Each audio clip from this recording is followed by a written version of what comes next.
কারণ প্রত্যেকটা মানুষের সাথে শয়তান থাকে, এটা আপনারা বিশ্বাস নেই। প্রত্যেকের সাথে শয়তান আছে। আপনারা সাথে যদি থাকে একটা, তাহলে আমাদের সাথে আছে 10টা, 9টা বেশি আছে। তখন প্রত্যেকের সাথে যে শয়তান দেখি, শয়তান গেছে কৌ? শয়তান কি প্যান্ডেলের ভিতরে আছে না বাহিরে আছে? বাহিরে আছে, গেছে না। প্যান্ডেলের চতুর্দিকে দাঁড়ায় আছে। আপনার সাথে এত সম্পর্ক, আমরা কি তৈরি যাবো গা? কিন্তু এই মজলিসে সে বসতে পারতেছে না। তখন আপনার সাথে যারা সবসময় থাকে, হেও তো এখানে বসতে পারতেছে না, কিন্তু প্যান্ডেলের বাইরে দাঁড়ায় রয়েছে। দাঁড়াইয়া তার মাথায় প্রচুর টেনশন যে এই লোকটা যদি মোনাজাত পর্যন্ত বসে থাকে তাহলে তো সে সাকসেস, আর আমি শয়তান ব্যর্থ। এখন সে আপনাকে সাকসেস না করার জন্য ওখান থেকে রিমোট দিয়ে আপনারা কন্ট্রোল করব। রিমোট দিয়ে কন্ট্রোল কেমন করে জানেননি? ওখান থেকে ওয়াসওয়াসা দিবে, আর আপনি এখান থেকে বসে চিন্তা করবেন যে ওয়াজটা খালি শুরু হয়েছে, আচ্ছা আমি 2টা টান দিয়ে আয়সা করি। যারা অভ্যাস আছে চিন্তা করবো 2টা টান দিয়ে আমি আয়সা করি। কেউ চিন্তা করবো যে একটু বাহিরে যায় আবার আইতেছি। এরকম বিভিন্ন ওয়াসওয়াসা দিয়ে আপনাকে প্যান্ডেল থেকে তোলার চেষ্টা করবে। যখনই ভিতরে এরকম অবস্থান তৈরি হবে, বুঝবেন যে আপনারা ভর করছে। কি করছে? বর করছে। আর আপনি যদি উঠতে যান, তো আপনার ভাইও মানতে চাই থাকবো যে মাশাআল্লাহ তেন বন্ধ করে লেছে। কতক্ষণ না দিই উঠলে এখন মানুষের চাইব নি, চাইয়া দেখবো যে তাইনের উপরে কি হয়েছে, ভর করছে। এই জন্য আমরা উঠতে সরম যেন না পাই, বসে থাকি ইনশাআল্লাহ। মোনাজাত পর্যন্ত আল্লাহ বসার তৌফিক দান করুন। সম্মানিত সুধী, আমি আপনাদের সামনে সূরা কাহাফের শেষ কয়েকটা আয়াত আমি তেলাওয়াত করছি। এই আয়াতগুলিকে সামনে রেখে কিছু কথা আপনাদের সামনে উপস্থাপন করতে চাই। আল্লাহ বলনেওয়ালাকে বলার, শুননেওয়ালাকে শ্রবণ করার তৌফিক দান করুক, আমিন।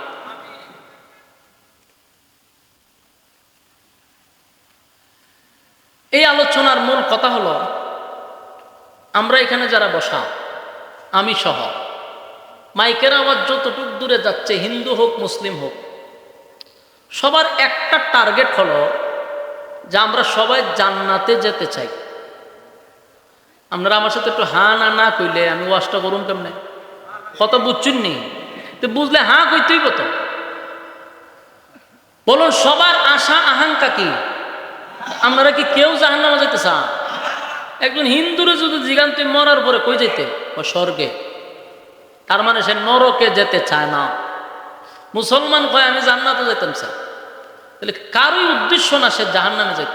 সবার একটাই উদ্দেশ্য, সুদ খাই, ঘুষ খাই, নামাজ পড়ি আর না পড়ি, কিন্তু জান্নাতও যেতে চাই, ঠিক না? কিন্তু ফাঁকা গাজা করে যদি আমি জিগান মরার পরে কই যেতে, ও জান্নাত। হে যে গাজা খাইতে যার পরে কয় আমি জান্নাত যাব। নমাজ এক ওয়াক্ত পড়ে না, উসুটকায়ও পশ্চিম দিকে পড়ে না, হেরও টার্গেট জান্নাতে যাইত, হেও জাহান্নামে যেতেছে না। প্রশ্ন হলো, জান্নাত কি আমার মামুর বাড়ি যে কইলেই পাওয়া যায়? কইলে পাওয়া যায়। এই জন্য আল্লাহ সূরা কাহাফের শেষ যে আয়াতগুলি পড়ছি, আল্লাহ বলেন ইন্নাল্লাযীনা আমানু ওয়া আমিলুস সালিহাত। দেখেন আল্লাহ বলেন জান্নাতে যাওয়ার জন্য শর্ত আছে। বলুন কি আছে? দুনিয়া এমন একটা জায়গা যে এই দুনিয়া পাওয়ার জন্য কোনো শর্ত আল্লাহ দিছে না। যে 20 তালা বাড়ির মালিক হইতাম চাই, হুজুর আমার দেশের সম্পদ দিয়ে আমার হয় না, আমি বিদেশে বাড়ি করতাম চাই, বেগম পাড়ায় করতে চাই, কিন্তু কি শর্ত? বলে কোনো শর্ত নাই। দুনিয়া পাওয়ার জন্য কি নাই? কোনো শর্ত নাই। আল্লাহ নাস্তিকরেও দুনিয়া দেয়, আস্তিকরেও দুনিয়া দেয়, বানায়া রাখছে। নবীরে অসুস্থ বানাইছে। নবীরে অসুস্থ বানাইয়া আমার আল্লাহ নবীরে অসুস্থ বানাইছে। কেমন অসুস্থ? এলাকার মানুষ ওনারে গ্রামে রাখে নাই, দূরে সরাইয়া দিছে। কিন্তু আইয়ুব নবী এত বছর অসুস্থ থাকার পরেও বলছে আলহামদুলিল্লাহ। আল্লাহ আবার আইয়ুব নবীরে জিরোর থেকে হিরো বানায় দিছে, দেশের বাদশা বানায়া দিছে। বাস্তব না অবাস্তব? আবার কাউরে ধনী বানাইছে, যেমন নবীদের মধ্যেও ধনী বানাইছে। হযরত সুলাইমান আলাইহিস সালাতু ওয়াস সালামকে আল্লাহ গোটা পৃথিবীর রাজত্ব দিছে। এটা বাংলাদেশের মতো একটা দেশ না, আমেরিকার মতো দেশ না, গোটা পৃথিবী আসমানের নিচে যত জায়গা সব জায়গার বাদশাহ আল্লাহ সুলাইমান নবীর বানাইছে। আরে সুবহানাল্লাহ কি বাড়ি গিয়া কইবেন? এটা কি পছন্দ লাগতো জান মনের কথা? মনে করছে এর থেকে বড় বাদশা মনে আমরা শেখ হাসিনা আছি। বাংলাদেশ এটার মানচিত্রের মধ্যে তুকাই পাওয়া যায় না। এইটার প্রধানমন্ত্রী যদি যেই ভাবার মা গোমা মা গোমা, আর গোটা পৃথিবীর বাদশা আল্লাহ সুলাইমান নবীরে বানাইছে। আল্লাহ বলেন আমার সুলাইমান গোটা পৃথিবীর বাদশা বানাইলাম, কিন্তু একটা সেকেন্ডের জন্য আমার সুলাইমান আমি আল্লাহরে ভুলে নাই। আমরা যদি একজন চেয়ারম্যান হইতে পারি, খালি একটা চেয়ারম্যান যদি হইতে পারে, বেহার ব্যস্ততা দেখলাম মাথা নষ্ট। যদি জিজ্ঞাসা সব নামাজ পড়ছেন সব বলা শুধু আপনার মধ্যে আমরা অবসর, কত কাম কত কাম কত কাম, কামের অভাব নাই। আল্লাহ ভাই সব ক্রিটিসাইজ করো। সুলাইমান নবীরে আল্লাহ কেড়ে পৃথিবীর বাদশা বানাইছে, হাসরের মাঠে সুলাইমান নবীরে দাঁড় করাইব। আল্লাহ চেয়ারম্যানারা ডাক দেবে কেনা, তুই গীতা আসলে হয় আমি একটা ইউনিয়নের চেয়ারম্যান আসলাম, নামাজ পড়ছত না, রোজা রাখছত না, সুদ লাগাইছত, বাটপারি চিটারি করছত, বালু খাইছত, ইট খাইছত, রাস্তাঘাটে রড বট খাই লিছস, কুন্ডে তুই নামাজ পড়ছত নি? আল্লাহ সময় পাইছি না তো, চেয়ারম্যান আসলাম। আল্লাহ হয়তো কেন কারো এরপরে ডাকবো উপজেলার চেয়ারম্যান, ভাই সাবি কেন গীতা আসলেন উপজেলার চেয়ারম্যান, এবার থেকে আমার র্যাঙ্ক বেশি, আরো ব্যস্ত। আল্লাহ ভাই কেন কারো এক একজনের ডাক দিব, এমপিরেও ডাক দিব, মন্ত্রীরেও ডাক দিব, এমনকি প্রধানমন্ত্রী শেখ হাসিনারও ডাকবো। আফাই আপনি আপনাই আবারও খাড়া করাইব। এরপর আল্লাহ ডাক দিব ফেরাউনরেও, নমরুদরেও, বুশারেও ডাক দিব, ট্রাম্পরেও ডাক দিব, মুইদ্দারেও ডাক দিব, ওয়াংশাং সুচিরও ডাকবো, আমরা ইউনুস মিয়ারও ডাকবো। ঠিক নেই? ইউনুস মিয়ারও ছাড়তো না, ইউনুস মিয়ারও ডাকবো। বল ভাই সবাই ওই চতুর্দিকে লাগাই যাবে, ভালোই জমাইছুন বোন, তাইন্ড ডাক দিব বোন কিতা খবর খবর। আল্লাহ আমরা এক একটা দেশ চালাইছি তো ব্যস্ততা বেশি। আল্লাহ হবে তো সুলাইমান নবী আপনি কিতা আসলেন? আল্লাহ গোটা পৃথিবীর রাজত্ব আপনি আমার দিচ্ছেন, দেশ চালাইছেন। আমল নামা ছায়া দেখবো, একটা সেকেন্ডের জন্য আল্লাহরে বলে নাই। আল্লাহ বলে তুই চেয়ারম্যান লইয়া লাইন হারিস, গোটা পৃথিবীর বাদশা তোর সামনে হারা করাই রাখছে। হ্যাঁ বেচারা সময় ভাইল কেমনে? তুই ভাইলি না, সুরা বাড়ামল দুমসে বাড়াইব, আফারে আফা কোনো সমস্যা না, সাউন্ড করবেন না, খালি খালি লইবেন আর ভিড়াবো। আফায় ধরবো, মুদ্দায় ধরবো, সবটি ধরতে থাকবো, ফিড আর সুডে। এরা অজুহাত দেখাবো যে আমরা তো এই হেই আসলাম, পারছি না। বলুন সুযোগ হইব? এই কথা বলে বাঁচার কোনো সুযোগ আছে? কেন সুযোগ নাই? কারণ সুলাইমান নবী খারাপ। এরপরে কেউ কই বললাম আমি অসুস্থ, আমার 12টা মাস আমি রোগে ফেলায় রাখছেন, তা আমার এই সময়তে আমাদের জায়গা, তে আমার পেট ফুল্লা জায়গা, তে আল্লাহ আমার দাস্ত, তে আমার মাথা গরম হয়ে জায়গা, আমি বিছানা করে যাই গা, আমি খারলে সে অবস্থা দেখি না, আমি এত অসুস্থ। আল্লাহ কবি তার লেগে নেই বলো হ। আল্লাহ কবে রে আইয়ুব নবী গো, বলে হুজুর আছে, আল্লাহ আছেন। আল্লাহ কবে তা আইয়ুব নবী আপনি কতদিন অসুস্থ আসলেন? বলে আল্লাহ বছরের পর বছর।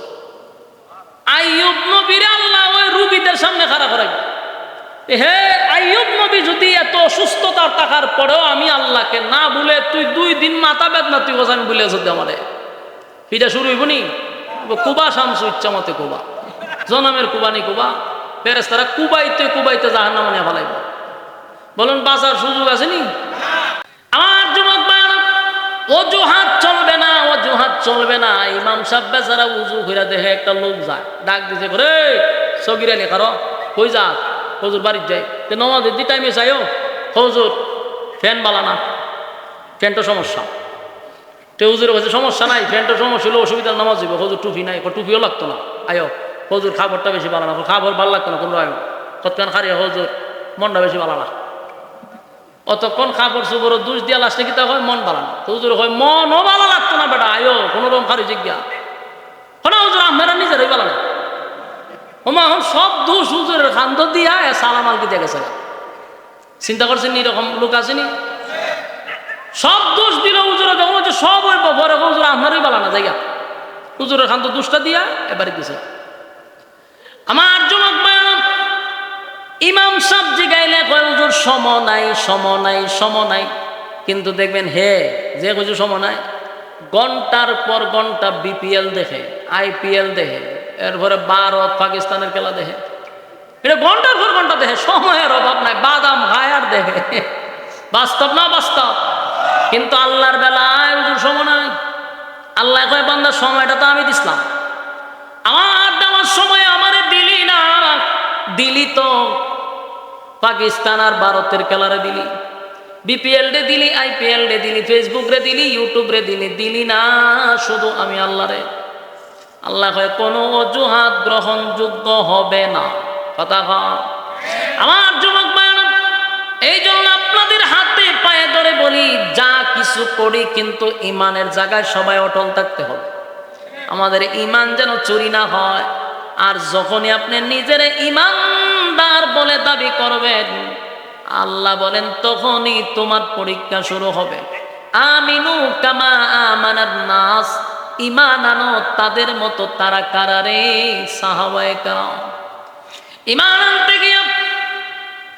আনতে গিয়া তারা পরীক্ষায় উত্তীর্ণ হয়েছে। আল্লাহ তাআলা খুশি হইয়া দুনিয়াতেই জান্নাতের সার্টিফিকেট দিছে। এমন খুশি আল্লাহ তাআলার প্রতি হইছে। আল্লাহ কয় তাদেরকে আমি এত খুশি হইছি যে খুশি হইয়া আমি আর দুনিয়াতে হইছি তোরা জান্নাতি। সুবহানাল্লাহ। আমিনু কামা আমানান নাস, ইমান আনো তাদের মতো।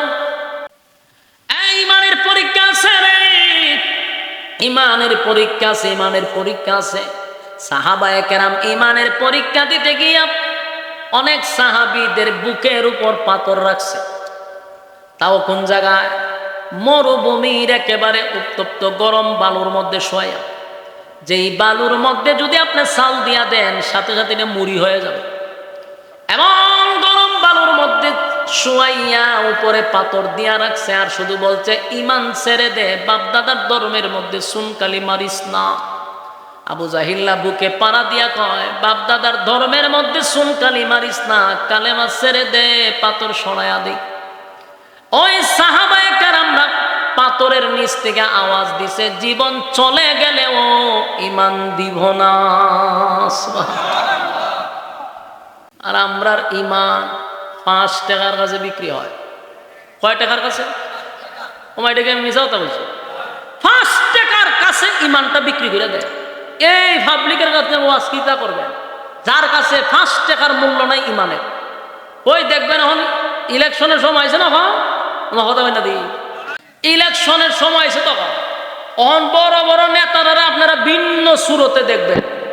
আগে দেখছেন এক সুরতে, ওখান দেখবেন আরেক সুরতে। ওখান নেতারা দেখবেন মাথার টুপি, মুখ মাশাল্লাহ হালকা হালকা দাঁড়িয়ে থাকবো, একটা রুমাল থাকবো, সাদা পাঞ্জাবি সুইস পাজামা থাকবো, 4-5 পিছাতে থাকবো, যাইবার হবে কিরকম দিব দিয়া কইটুকে শাসটলের ভিতরে। আর শাসটল গিয়া দেখবেন এটা একটা সংসদ ভবন হয়ে গেছে।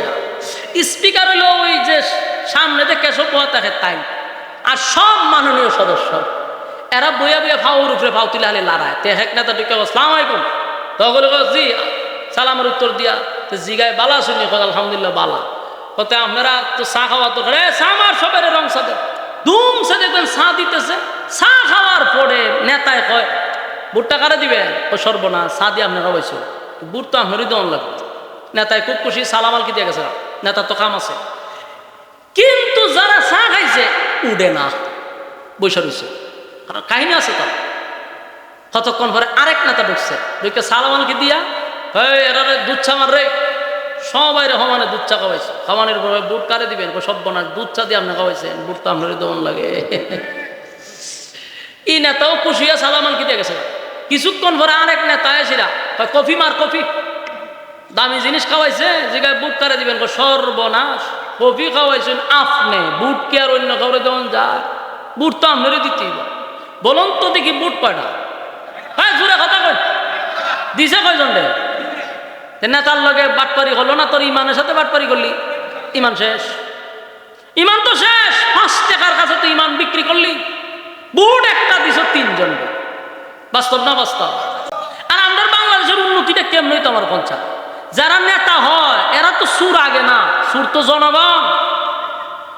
আমরা যে নেতারা আমরা বহি, চেয়ারম্যানরে বহি, এমপি রে বহি, আরে ভাই চুরিদারি তো আপনারা আগে করছেন, বেচারা আপনারা আগে দিছে, এখন আপনাদের নিব, এডি সিস্টেম। কথা কয় না? আপনারা একটা বুট বেড়া টেনেছেন 500 কইরা, 1000 কইরা। বেচারা যে দিছে এটা কি খুশিয়া দিছে? বাতিজার বুতান খালি ফাঁস করা, এরপরে বুঝাম। ফাঁস করার পরে ইট বালু সিমেন্ট সব শেষ, রাস্তা যেমন এরকমই। বেটা দিত কেমন? বেড়া খাইয়া যে বইছেন ডাবল, বেড়া হরিটি পূরণ করতো না।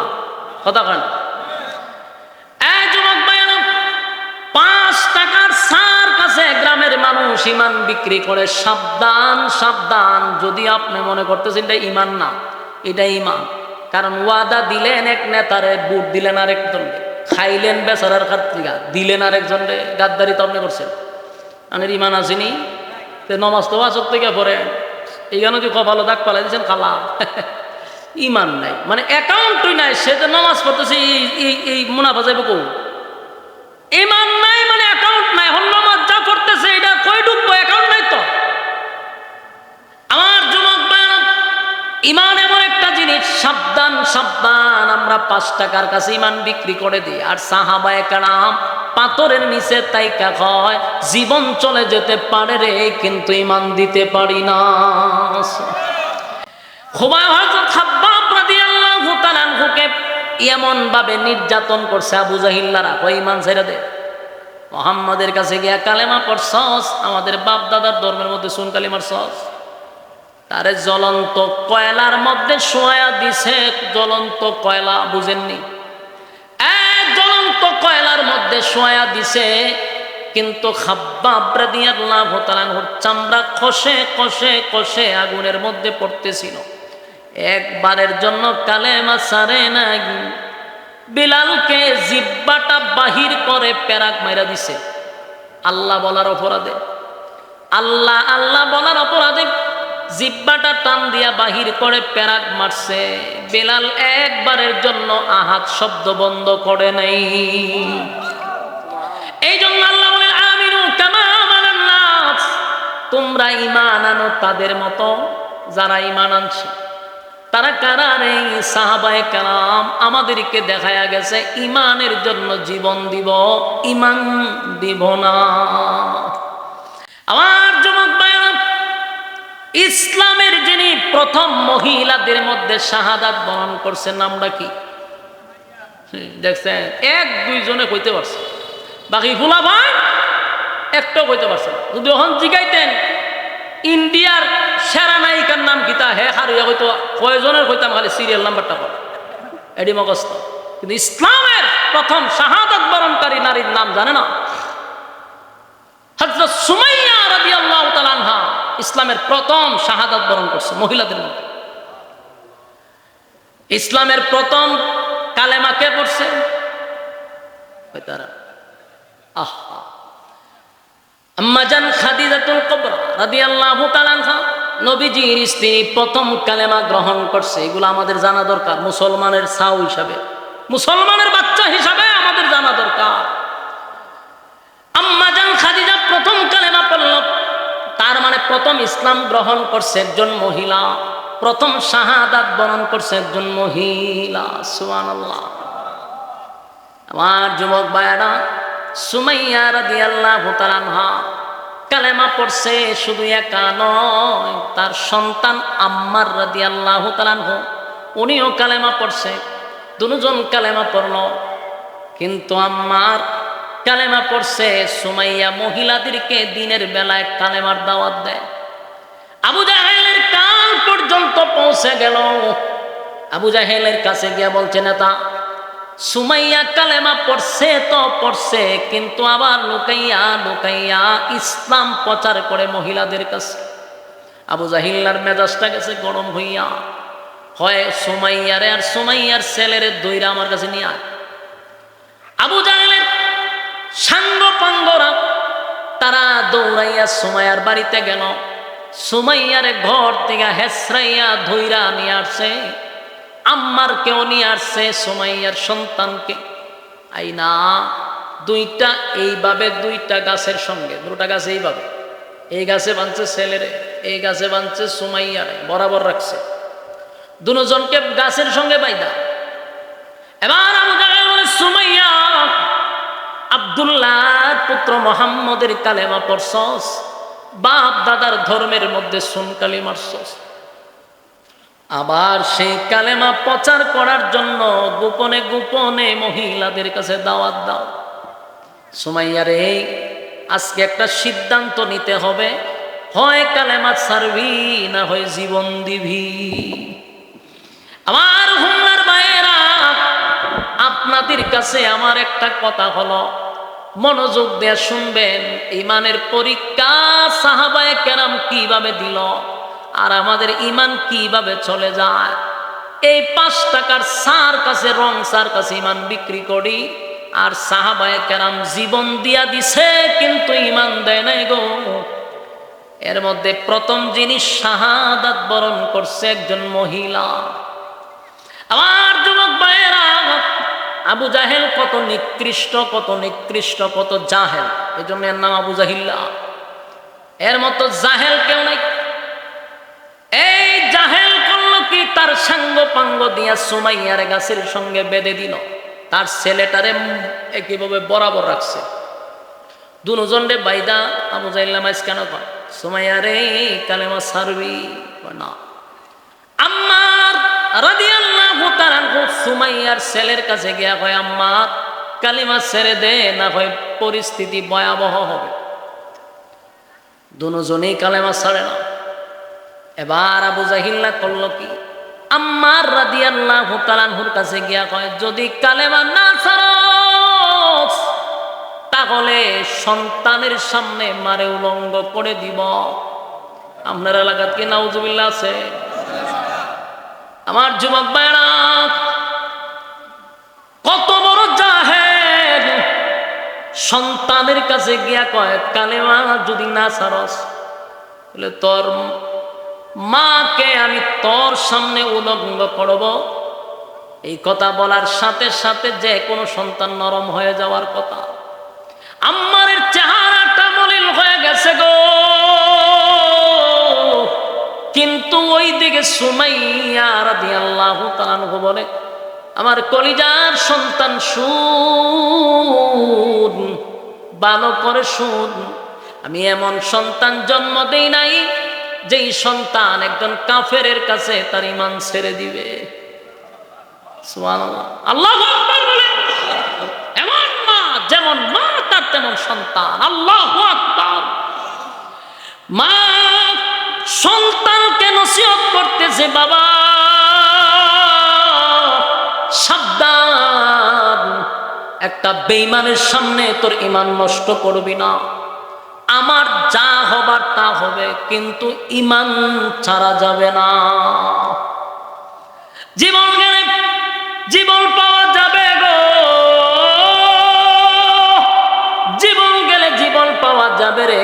এই ক্ষণস্থায়ী দুনিয়াতে বেশি দিন থাকতেও পারবো না। যদি চলে যায় জীবন, চলে যা, চিরস্থায়ী জীবন আমাদের জন্য অপেক্ষায় আছে। বাবারে, এই জাহেলের কথা শুই না ঈমানটা ছাড়বি না। এবার আবু জাহিল্লা দেখলো না, কোনোভাবেই তাদেরকে নরম করা যায় না। প্রথম অবস্থায় চাবুকের আঘাত দিতে লাগলো মার উপরে, সন্তানকেও বেদরুম মারধর শুরু করলো। মারতে মারতে শরীর দিয়া যখন রক্ত ঝরতে লাগলো, এরপরেও দেখে কেউ ঈমান ছাড়ে না। আবু জাহিল্লা এবার সিদ্ধান্ত নিল, না, ঈমান তো ছাড়বে না। তাই দুষ্ট কাফের বেঈমানরা একটা যুবক ছেলে সামনে তার মাকে উলঙ্গ করে দিতে বাধ্য করছে। নাউজুবিল্লাহ। তার মাকে উলঙ্গ করে দিল। বলুন তো দেখি, কোন সন্তান কি এটা বরদাস্ত করতে পারে? একটা সন্তানের সামনে তার মাকে উলঙ্গ করে দিল।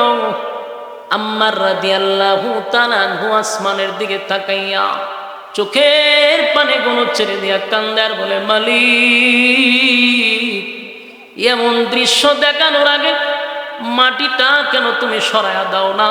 আমি কেন ভিতরে ঢুকি না? আম্মারের চোখ দিয়ে পানি পড়ে, চিৎকার দিয়ে বলে, মালিক, আমার চোখের সামনে আমার মারে উলঙ্গ করে দিল। আল্লাহ, তুমি মাটিটা সরায়া দাও, আমারে মাটির ভিতরে ঢুকায়া দাও। এমন দৃশ্য আমারে তুমি দেখাইলাম, কিন্তু সুমাইয়া তার সন্তানের ঈমানের জন্য বারবার চিৎকার দিয়া বলে, কলিজার টুকরা সন্তান, এই দুনিয়া ক্ষণস্থায়ী নয় রে, ক্ষণস্থায়ী নয়। বাবা, কোনো পরিস্থিতিতে ঈমানটা ছাড়বি না, ঈমানটা ছাড়বি না। আবু জাহেলের মেজাজ আরো গরম হয়ে গেল, আরো গরম হয়ে গেল। এত কিছু করার পরও তারা ঈমান ছাড়ে না। এবার আবু জাহেল হাতের মধ্যে একটা বর্ষা লইছে, বর্ষা লইয়া সন্তানের সামনে মার লজ্জাস্থানে একের পর এক আঘাত করতে লাগলো। আঘাতে আঘাতে মা রক্তাক্ত হয়ে গেছে। আম্মার একটা চিৎকার দিয়া বলে, মালিক, ঈমানের জন্য আমার চোখের সামনে আমার মাকে এমন অবস্থা করলো, আল্লাহ তুমি তাদেরকে ছেড়ে দিও না। কিন্তু সুমাইয়া রাদিয়াল্লাহু তাআলা আনহা জীবনের শেষ মুহূর্তে যখন উনি শাহাদাতের পেয়ালা গ্রহণ করবে, সুমাইয়া যখন দুনিয়া থেকে বিদায় হয়ে যাবে, এমনভাবে নির্যাতন করছে, রক্তাক্ত হয়ে গেল। তখনও শেষ বেলায় নিজের সন্তানকে নসিহত করতেছে, বাবা রে, আমি হয়তো বা কিছুক্ষণের ভিতরে আমি বিদায় হয়ে যাব, আমি মা হইয়া তোরে বলে গেলাম, এদের অত্যাচারের কারণে, এদের নির্যাতনের কারণে ঈমান নামক এই দৌলত বিক্রি করবি না। এই একটা জবান বন্ধ রাখবেন না, বলুন আল্লাহু আকবার। আরো জোরে বলেন আল্লাহু আকবার। এই ঈমানের আওয়াজ দিয়ে বলেন আল্লাহু আকবার। এই জন্য আল্লাহ বলেন, আমিনু কামা আমানান নাস। আল্লাহ বলেন, বান্দা ঈমান আনো তাদের মতো, কারণ তারা দেখায় গেছে ঈমানের পরীক্ষা কেমনে দিতে হয়, জীবন দিয়া দিছে, ঈমান ছাড়ে না, ঈমান ছাড়ে নাই, ঈমান ছাড়ে নাই, ঈমান ছাড়ে নাই। আমার যুবক ভাইরা, আমাদের উপরে এত বড় মুসিবত এখনো আসে নাই। শুধু 5 টাকার রং চা দেখলেই যদি ঈমান ছেড়ে দেয়, যদি আমাদের উপরে ঈমানের জন্য মুসিবত আসে। ফিলিস্তিনে যেইভাবে মুসলমানরা ঈমানের পরীক্ষা প্রতিদিন দিতেছে, বাবার সামনে সন্তানের লাশ, সন্তানের সামনে বাবার লাশ, এরা কিন্তু ঈমানের পরীক্ষা তাদের উপরে অলরেডি শুরু হয়ে গেছে। আমরা সকাল থেকে ঘুম থেকে উঠি, আজানের শব্দ শুনে, তারা ঘুম থেকে শুনে লাশের মিছিল শুনে, সুতরাং তাদের জন্য ঈমানের পরীক্ষা শুরু। এই যুবক ভাইরা, সাহাবায়ে কেরাম ঈমান দিয়ে আমাদেরকে শেখায় গেল, জীবন দিব, জীবন দিব, জীবন দিব, ঈমান বিক্রি করব না, ঈমান বিক্রি করব না। সামান্য একটা সিডের জন্য, একটা শেয়ারের জন্য আমরা অনেক সময় ঈমান বিক্রি করি, কথা হয় না? একটা শেয়ারের জন্য মৌলবী নিজের ঈমানটারে পর্যন্ত বিক্রি করে দেয়। শুধু আপনারা নয়, অনেক মৌলবীরাও একটা চেয়ারের জন্য ঈমান বিক্রি করে দেয়। অথচ এই পৃথিবী ক্ষণস্থায়ী, ক্ষণস্থায়ী, চিরস্থায়ী না। এখনো আমাদের উপরে এমন পরীক্ষা এখনো আসে নাই। তাই আল্লাহর কাছে দোয়া করবেন, মালিক, আমাদের ঈমান বড় দুর্বল, ঈমান বড় দুর্বল। আল্লাহ এমন কোন পরীক্ষা দিয়েন না গো, এমন কোন পরীক্ষা আল্লাহ আমাদেরকে দিয়েন না, আমাদের ঈমানটা বড় দুর্বল। আল্লাহ যদি এমন পরীক্ষা আসে, আমরা তো ঈমানের পরীক্ষায় ফেল করব। আল্লাহর কাছে দোয়া করবেন, বড় বড় পরীক্ষার থেকে আল্লাহ যেন আমাদেরকে হেফাজত করে। এমন পরীক্ষা আসলে কয়জন আমরা পরীক্ষায় উত্তীর্ণ হব? অনেক মানুষ ঈমান ছেড়ে দিবে। তাই যুবক ভাইয়ারা, ঈমানের ক্ষেত্রে আমরা কাউরে ছাড় দিব না, ঈমানের ক্ষেত্রে কাউরে ছাড় দিব না। যারা কোরআনের আইন বিশ্বাস করে না, যারা কোরআন মানে না, এমন লোকদের সাথে আমরা থাকবো না। আর যে মৌলবীরা দালালি শুরু করছে, এমন মৌলবীদের সঙ্গে আমরা নাই। আমরা থাকবো যারা কোরআন মানে, সুন্নাহ মানে। যারা কোরআনই মানে না, তাদের সঙ্গে আমাদের কিসের সম্পর্ক? কতক্ষণ ঠিক, কোরআন মানে না, তার সাথে আমার কিসের সম্পর্ক? এতে যদি মৌলবী হয়, মৌলবীর বিরুদ্ধে অ্যাকশন শুরু হবে। কারণ ঈমানের ক্ষেত্রে কাউকে ছাড় দিব না। তুমি আমারে মহব্বত করে ভালোবাসো, ঠিক আছে, কিন্তু ইমানের ক্ষেত্রে কোনো আপোষ চলে না। কারণ আমার ইমানের ব্যাপার, আমি গুনাহ করছি, শাস্তি পাবো, এটা স্বাভাবিক। আমি দুনিয়াতে থাকা অবস্থা আমার অপরাধ হয়েছে, আমি আল্লাহর নাফরমানি করছি, এটার জন্য শাস্তি পাবো। কিন্তু ইমান যদি চইলা যায় তাহলে আমার তো আর কোনোদিন জান্নাতের আশাও না। এই জন্য ইমানের ক্ষেত্রে কারো সঙ্গে আপোষ হবে না। কথা এখন ঠিক? আজকে যা শুরু হয়েছে দেশ, আমরা মনে করছিলাম দ্বিতীয়বার স্বাধীন হওয়ার পর একটা ঐক্য তৈরি হবে, জাতি হতাশ ছিল, যেটা ঐক্যের আশা ছিল। কি এর ঐক্য? মৌলবীরার মধ্যে গুতাগুতি শুরু হয়েছে, হগল গুতাগুতি মৌলবীর মধ্যে। একটা কয় তোর টুপি উষা, তোর সাথে আমি না। একটা কয় তোর টুপি না, তোর সাথেও না। ওরে বাবা রে, ওর টুপি লেও রাজনীতি ঢুকাইছে। হ্যাঁ, আরেকজন হয় তুই খারিয়া, তোর লগে নাই। হ্যাঁ, বইয়া হের লগেও নাই। কেউ হয় তুই বুক হাত বান্ধ, তোর লগে নাই। কেউ নাবিতে হাত বান্ধে ভাইয়ার লগে নাই। আমার দুঃখ হইল এটা, যারা খারিয়া এরার আল্লাহ কয়জন, নবী কয়জন, কোরআন কয়টা? এই তিন জায়গার তো এক আছে। তিন জায়গা তার ইমান আছে, তার সাথে আমি আছি। খারিয়া রয়েছে, খারি থাক। কেউ বইয়া পড়ে, বইয়া থাক। তিন জায়গায় তো এক আছে। কথা কয় না? কোরআন, নবী, আল্লাহ, এই তিন জায়গায় যেহেতু এক আছে, তার সাথে আমার কোনো সমস্যা নাই। আকীদা স্বাভাবিক থাকতেই পারে। গুতাইতে যাবে আকীদা বানানো, ওই বেটা আকীদা বানানা তা হোক, তিন জায়গায় তো এক আছে। আর অনেকে তো কয় কুরআনই মানি না, তো এর সাথে আমরা যাবেন কেন? মানে আকীদা লইয়া গুতাগুতি শুরু হয়েছে। আকীদা, একজনের আকীদা হইল সে বুক হাত বান্ধে, বান্ধুক রে ভাই, বুক হাত বান্ধে নামাজ শুরু কইব। নাবিদ বান্ধে, বান্ধব ও নাবি তোর বুক হলিয়া লেগেছে মারামারি, একবার তুই নাই। কথা হয় না? যার হাত নাই এখন কুনানো বান্ধব খ এলে কি নামাজ হইতো না?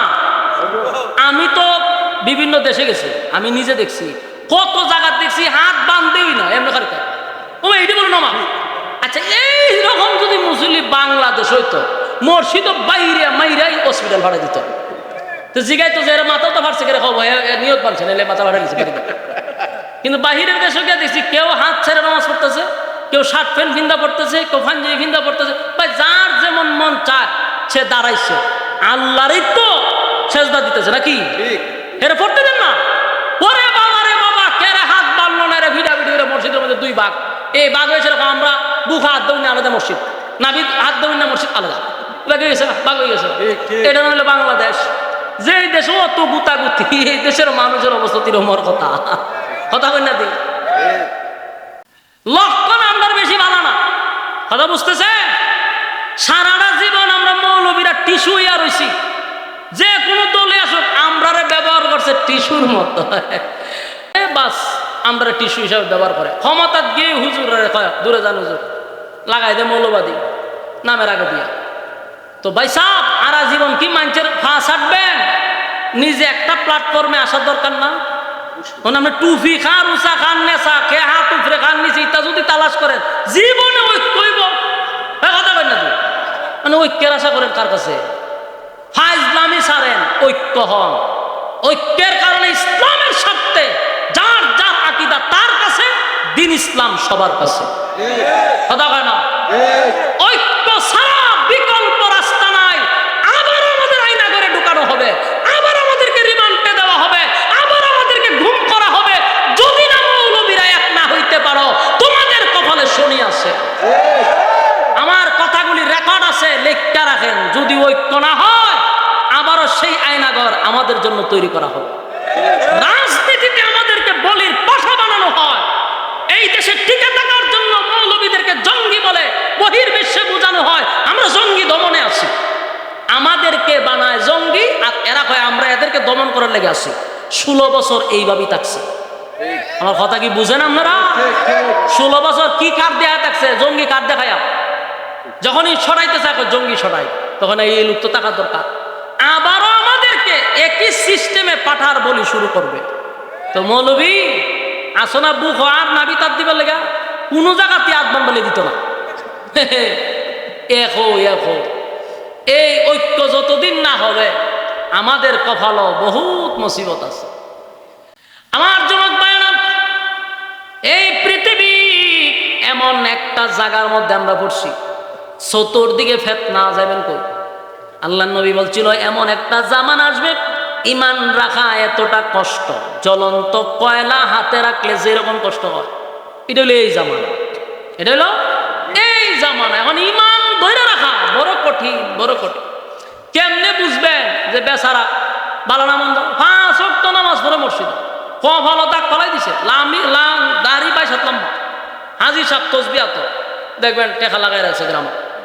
হ্যাঁ, বইবে চা খায়, সুবহানাল্লাহ সুবহানাল্লাহ সুবহানাল্লাহ পড়তেছে, মাশাআল্লাহ কি তসবিহ ফুটানি পড়াইতেছে, আমাদা চিন্তা করতেছে সারা গ্রামে কতজন লাগাই রাখছে, মাসায় না দিয়া যায়। বাস্তব না বাস্তব? বাস্তব। আমার জীবনে বাস্তব নিজের চোখে দেখা ব্যক্তি দেখতে বলতেছে। ওই আপনারা দেবিদ্যার নাম শুনছেন নি? হ্যাঁ, আমি দেবিদ্যার পড়ছি, এখানে অনেক বছর ছিলাম। তো একজন আজি আছিল, ওই গত সরকারের খুব পাওয়ারফুল লোক আছিল, পাপড়ি বাবেরা বয়ে কেউ কত গেছে। এই বেচারা দেখতাম তসবি একটা আতলিত, তসবি তোর ভাই ফরার নিয়ত থাকলে আমার ফোফটো যদি তসবি থাকে কেউ জানবো? আমি যদি ভিতরে 8টা ঢুকাইয়া পড়ি, কেউ তো জানতোই না যে আমার ফোফটো কিতা। এটা হইলো লিওয়াজ ছিল আল্লাহর জন্য। তসবি একটা লই হাতে নেয়, সুবহানাল্লাহ সুবহান, এটা কিতা, উদ্দেশ্যটা কিতা আমার বোঝানো হয়, লোক দেখানো, কথা হয় না? তসবি আমার পকেট আছে পাঞ্জাবি, এটার ভিতরে ঢুকে তো আমি সুবহানাল্লাহ সুবহানাল্লাহ পড়তে, আমার সাথে কথা বলতে, আমি আমার মতো কাজ করতে, এত বুঝতেছে না আমার উদ্দেশ্য আল্লাহর জন্য। ওখান তসবি বাড়ি করে সুবহানাল্লাহ সুবহানাল্লাহ, এটার উদ্দেশ্য ভালো না। এই লোকে দেখতাম প্রতিদিন এই গেলই এইভাবে সুবহানাল্লাহ সুবহানাল্লাহ পড়তেই থাকতো, টুপি একটা মাথা। কিন্তু এই লোক এমন কোন গ্রাম নাই যে তার কাছে টাকা নিচ্ছে না, আর এমন কোন লোক নাই যে তার অত্যাচারের শিকার হয়েছে না। তার বাহিনী দিয়া মানুষের দোকান ফাট সব দখল করে রাখছে, কিন্তু আমি তার দেখতাম সব সময় তসবির মধ্যে সে মশগুল থাকতো।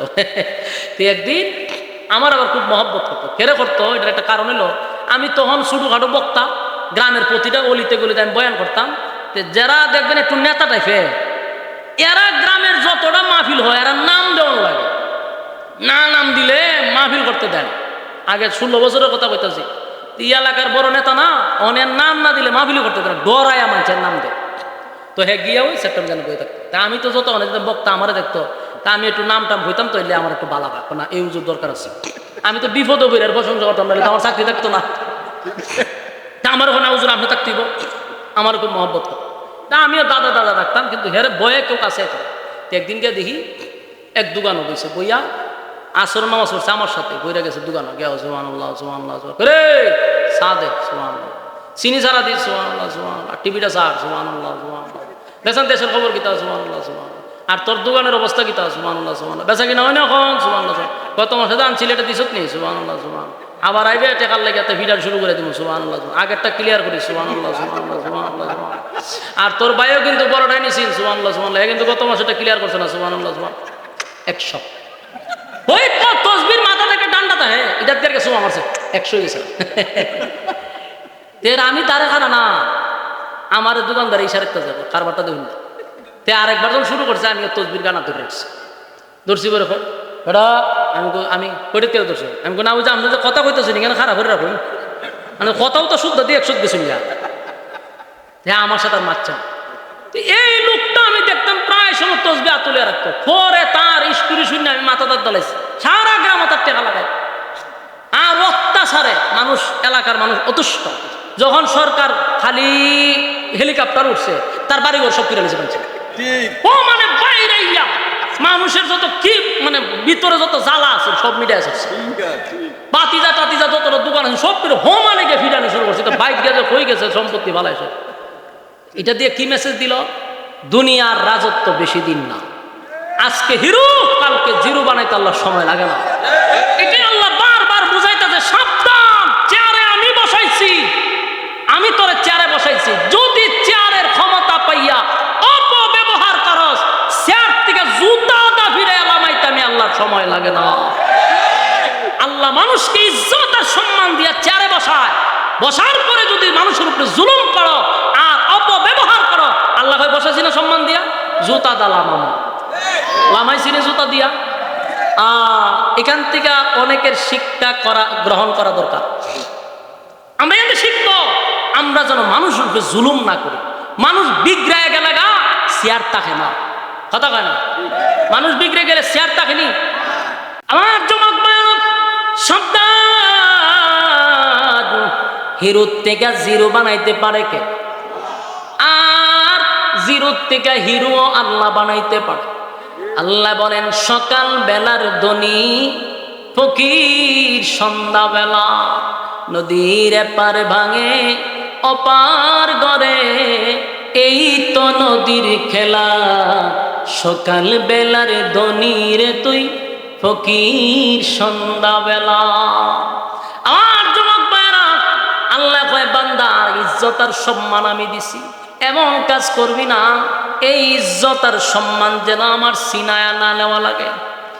আমার যুবক ভাইরা, প্রথম কথা বলছিলাম, বলুন জান্নাতে যাওয়ার শর্ত কয়টা? ইয়াদ আছে আপনারা? আরো জোরে। এক নাম্বার শর্ত কি? আরো জোরে। দুই নাম্বার ওয়ামিলুস সালিহাত, নেক আমল। দুই নাম্বার কি? আল্লাহ বলেন ইন্নাল্লাযীনা আমানু ওয়া আমিলুস সালিহাতি কানাত লাহুম জান্নাতুল ফিরদাউসি নুজুলা।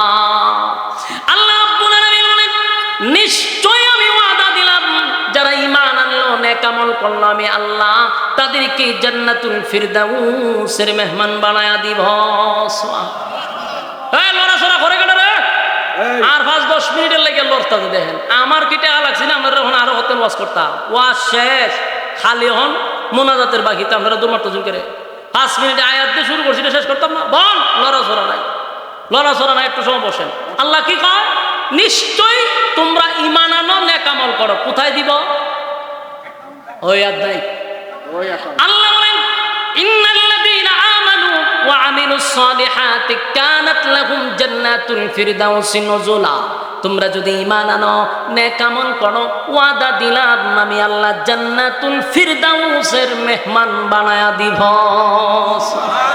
এরপর আল্লাহ বলেন খালিদিনা ফিহা লা ইয়াবগুনা আনহা হিওয়ালা। এমন এক জায়গায় তোমাদেরকে ঢুকাবো, এই জায়গায় যদি কোনো মানুষ একবার ঢুকে রে আর কোনোদিন বাহির হইতে চাবে না। সুবহানাল্লাহ।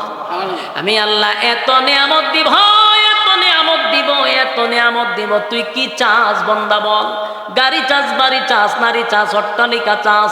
আল্লাহ কয় মানুষ দুনিয়ায় একমাত্র সে রাজত্ব চায়, গাড়ি চায়, বাড়ি চায়, নারী চায়।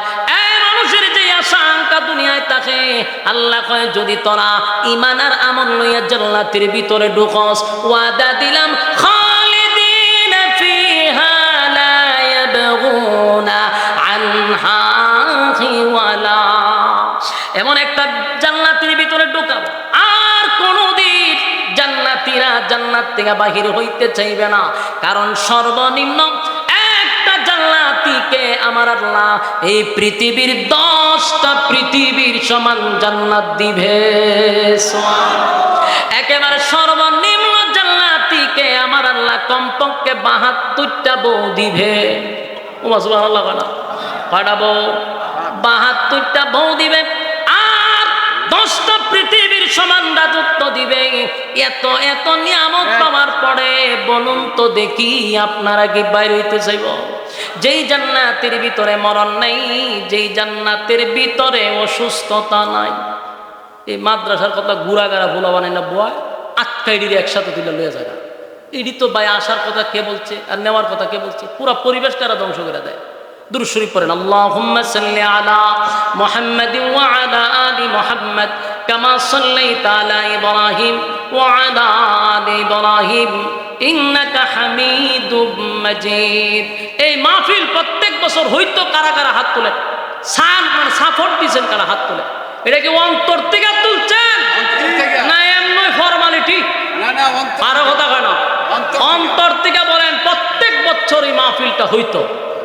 আল্লাহ তুমি মাহফিলকে কবুল করো। আমি হাত তুলেন না কার পুরা ঠাড়া ঠাড়া। কারণ ইনশাআল্লাহ আমরা এই মাহফিলের সাথে আসি ইনশাআল্লাহ। বিসমিল্লাহ খান পকেট আট দোকান দোকান দেখে লই কে কতটুক ঢুকাইছেন। আট দোকান এই কমিটি কই ঢুকেন। যার পকেটে যতটুক আছে খালি শরীক থাকবেন, দুয়ার আগে কিছু দিলে দোয়া কবুল হয়। এই উদ্দেশ্যে কমিটি আমারে বলে নাই যে হুজুর আপনি কালেকশন করেন, বলছে কেউ যদি ইচ্ছায় শরীক থাকতে চায় আমরা অসুবিধা নাই, কিন্তু কারো কাছে জোরাজুরি করতে রাজি না। হ্যাঁ যান, কয়েকজন যান, যান না উঠে না কেউ। কি আমি লামতাম এরা চাইতে আমি লেমে দেন গিয়া আমি কইছি আপনার লোক নাই, তখন আমালাম তুই